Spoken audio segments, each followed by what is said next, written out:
Saint মার্টিনে যে ঘটনাটা ঘটছে, বিশেষ করে টেকনাফ থেকে সেন্ট মার্টিন যেতে যেভাবে গোলাগুলি করা হচ্ছে, এবং সেখানে আমরা যেটা পত্রিকায় দেখলাম যে যুদ্ধজাহাজও, মিয়ানমারের যুদ্ধজাহাজও সেখানে দেখা যাচ্ছে, এটা বাংলাদেশের সার্বভৌমত্বের পরে একটা প্রচণ্ড রকম হুমকি।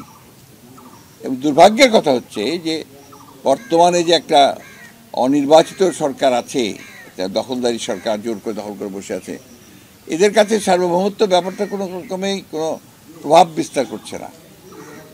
একটা ভিন্ন দেশ থেকে আমার যে পথ, যেটা আন্তর্জাতিকভাবে স্বীকৃত যে পথ, সেই পথে আমার সেই সমুদ্রের সীমা, সেখানে আমি যাতায়াত করতে পারছি না, ওখানে সেখানে গোলাগুলি করে যাতায়াত বন্ধ করে দিচ্ছে। অথচ সরকার এখন পর্যন্ত একটা যে স্টেটমেন্ট, সিরিয়াস স্টেটমেন্ট, আমি condemning the incident of Myanmar, সেটা পর্যন্ত তারা করে নাই। তারা বলছে যে আমরা দেখছি, এটা সার্বভৌমত্বের প্রতি আঘাত আসছে, তারা দেখছে। এই সরকারের উপর আমাদের আস্থাটা কি করে থাকবে? এই দেশের জনগণ, যারা দেশের মানুষ তো আশা করে যে সরকার তাদের সার্বভৌমত্ব রক্ষা করবে, তাদের স্বাধীনতা রক্ষা করবে, তো সেখানে সরকারের কোনো রকম কথাই আমরা শুনতে পাচ্ছি না।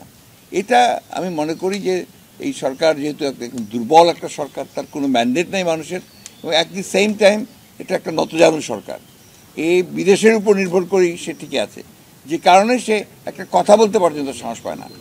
মিয়ানমার থেকে গুলি হচ্ছে, আমার মারাও গেছে লোক, অথচ দেখা যাচ্ছে সে কোনো কথা বলে না। তো এটাকে আমরা তীব্রভাবে কন্ডেম করি।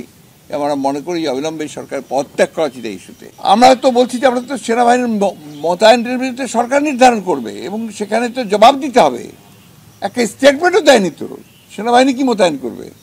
একটা স্টেটমেন্ট দেওয়া, কন্ডেম করা, একটা আন্তর্জাতিক বিশ্বের কাছে তুলে ধরা যে দে আর ভায়োলেটিং দ্য ইন্টারন্যাশনাল রুলস, আমার বাউন্ডারি নষ্ট করে দিচ্ছে, আঘাত করছে, তো সেটা তারা কিছুই তো বলে না এখন পর্যন্ত। সেনাবাহিনী মোতায়েন তো অনেক পরে আসবে।